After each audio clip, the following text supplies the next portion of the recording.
అదే RTV app వార్తల్ని క్షణాల్లో చదివే అవకాశం ఉంటుంది. ఒక న్యూస్ పేపర్, ఒక టెలివిజన్ ఛానల్ మీ చేతుల్లో ఎప్పుడు ఉంటాయి. ఢిల్లీ ఎక్సైజ్ పాలసీ కేసులో నేరారోపణలు ఎదుర్కొంటున్న బీఆర్ఎస్ ఎమ్మెల్సీ కవితకు షరతులతో కూడినటువంటి బెయిల్ను సుప్రీం ధర్మాసనం మంజూరు చేసింది. ఇప్పటికే దీనికి సంబంధించిన అంశాలన్నీ కూడా అత్యంత వేగంగా ముందుకు వెళ్తున్నటువంటి పరిస్థితి కలుస్తుంది. దీంతో తెలంగాణ రాష్ట్ర రాజకీయాల్లో కొన్ని కీలక మార్పులు కూడా చోటు చేసుకోబోతున్నాయి. ఇప్పటికే బీఆర్ఎస్ మరింత జోష్తో ప్రస్తుతం కవిత విడుదలతో చాలా జోష్తో ఉంది. ఇప్పటికే రాష్ట్ర వ్యాప్తంగా తెలంగాణ భవన్లతో పాటు అటు జిల్లా కార్యాలయాల్లో కూడా సంబరాలు అంబరాన్నిడుతున్న పరిస్థితి. దాదాపు 5.5 నెలల సుదీర్ఘ కస్టడీ అనంతరం ఎట్టకేలకు బీఆర్ఎస్ ఎమ్మెల్సీ కవిత విడుదల కావడం పట్ల పూర్తిగా బీఆర్ఎస్ శ్రేణులు సంబరాల్లో మునిగి తేలుతున్నారు. అదే సమయంలో అటు ప్రతిపక్షాలు కూడా పూర్తిగా ఒకవైపు బీజేపీ మరోవైపు అధికార కాంగ్రెస్ కూడా పూర్తిగా బీఆర్ఎస్ టార్గెట్ చేస్తూ ఇప్పటికే సామాజిక మాధ్యమాల వేదికగా విమర్శలు కూడా గుప్పిస్తున్నట్టు పరిస్థితి. అసలు కవిత విడుదలను అసలు బీఆర్ఎస్ శ్రేణులు ఏ విధంగా స్వాగతిస్తున్నారో మనం తెలుసుకునే ప్రయత్నం చేద్దాం. మనకు అందుబాటులో బీఆర్ఎస్ సీనియర్ నేత మాజీ ఎమ్మెల్యే సండ్ర వెంకట వీరయ్య ఉన్నారు. సరే, ఎట్లా చూస్తారు? దాదాపు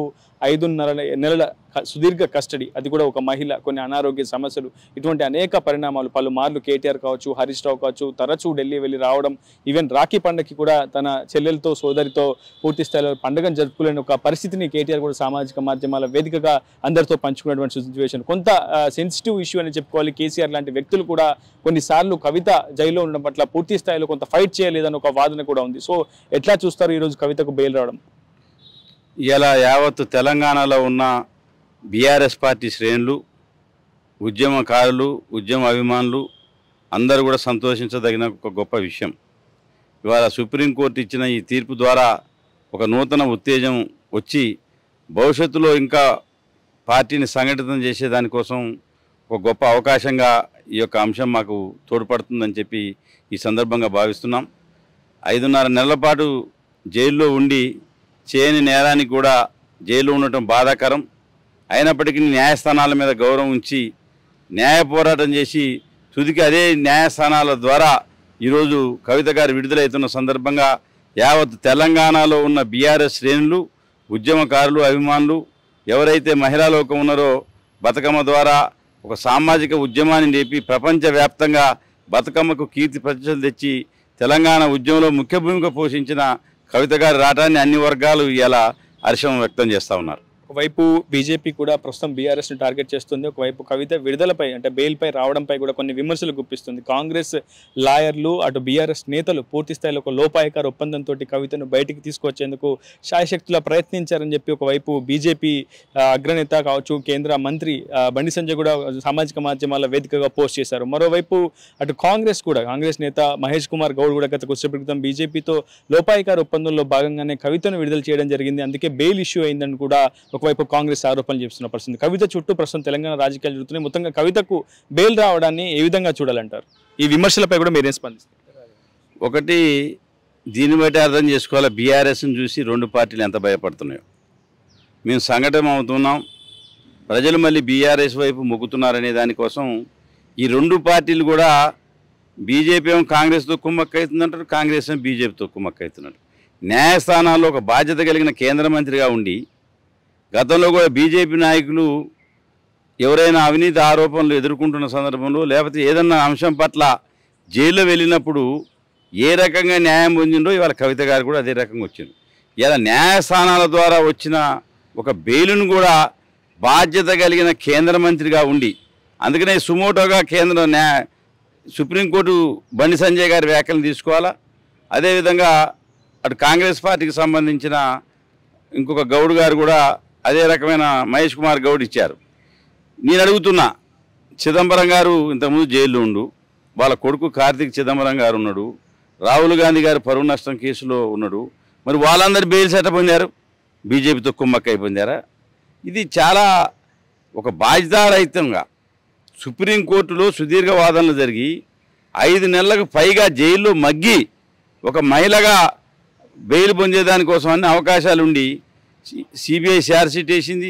ఈడు కూడా కొన్ని 100 మందిని సాక్షుల్ని విచారించి తుది దశకు వచ్చిన తర్వాత బెయిల్ పొందడం అనేది ఒక నైతిక బాధ్యత ఎవరిదైనా. ఎందుకంటే ఇది పూర్తిగా ట్రయల్ అయ్యి శిక్ష పడిన సందర్భం కాదు. ఒక ఆరోపణలు ఎదుర్కొంటున్న వ్యక్తిగా మరి నేరారోపణ కాకముందే బెయిల్ పొందే హక్కు ఉందని సుప్రీంకోర్టు చాలా సందర్భాలు వ్యాఖ్యానించింది. మరి ఈరోజు కాంగ్రెస్ పార్టీ నాయకులు కానీ బీజేపీ కేంద్ర మంత్రి కానీ సహాయ మంత్రిగా ఉండి బాధ్యత కలిగిన స్థానాల్లో ఉండి మీరు ఆ రకంగా మాట్లాడటం ఏ రకంగా సమంజసం? ఇలా మహేష్ కుమార్ గారు గౌడ్ మీద కూడా ఆల్రెడీ న్యాయ పోరాటం చేస్తామని మా పార్టీ తరఫున ఢిల్లీలో మాట్లాడారు. ఇలా సంజయ్ కుమార్ గారు కూడా సహాయ మంత్రి, హోంశాఖ సహాయ మంత్రి ఉండి న్యాయ వ్యవస్థకు ఇలా మీరు లాయర్ అనేది అప్రస్తుతం అండి. న్యాయం కోసం ఎవరి దగ్గరికి పోయినా వాళ్ళు మాట్లాడతారు, వాళ్ళకి ఏ పార్టీ ఉందా ఏ పార్టీ లేదా. యాక్చువల్గా చెప్పాలంటే ముకుల్ రోహిత్ గారు దీన్ని వాదించారు. మరి ఆయన ఏ రకంగా మాట్లాడుతుండో మరి తెలవని పరిస్థితిలో ఈరోజు ఇట్లాంటి ఆరోపణలు దుర్మార్గకరమైన విషయం. రాజకీయంగా ఎదుర్కోవాలి తప్ప బెయిల్ వచ్చిన సందర్భంలో మీరేదో కుమ్మక్కైనరు, లేకపోతే మీరు వారికి పోటీ పెట్టలేదని చెప్పి మాకు సంఖ్యాబలమే లేదు. సంఖ్యాబలం లేదు కాబట్టే రాజ్యసభ పోటీ చేయలే. అది అందరికీ తెలిసిన జగమెరిగిన సత్యం. ఆ విషయాన్ని మర్చిపోయి బండి సంజయ్ గారు మాట్లాడటం, కాంగ్రెస్ పార్టీ నాయకులు ఒక పక్కన ఈడీని సిబిఐని తిడుతూ పోయి వాళ్ళు కూడా న్యాయస్థానాల ద్వారా బెయిల్ తీసుకొచ్చి మరి వాళ్ళు ఈ రకంగా న్యాయ వ్యవస్థని మరి అవమానకరే పద్ధతిలో మాట్లాడారు. అందుకనే ఈ ఇద్దరు వ్యాఖ్యలను కూడా సుప్రీంకోర్టు సుమోటోగా స్వీకరించి వాళ్ళ మీద చర్యలు తీసుకోవాలని చెప్పి కూడా నేను డిమాండ్ చేస్తున్నాను. గతంలో మనీష్ సిసోడియా కూడా అటు ధర్మాసనం బెయిల్ మంజూరు చేసింది, కానీ అప్పుడు రాని ఇంత విమర్శలు కావచ్చు, ఇంత సామాజిక మాధ్యమాలు కావాల్సినటువంటి స్పందన కావచ్చు, ప్రస్తుతం కవితని విడుదల విషయంలోనే ఎందుకు వచ్చిందంటారు? దీని వెనుక ఉన్నటువంటి అంతరార్థం ఏమై ఉంటుంది?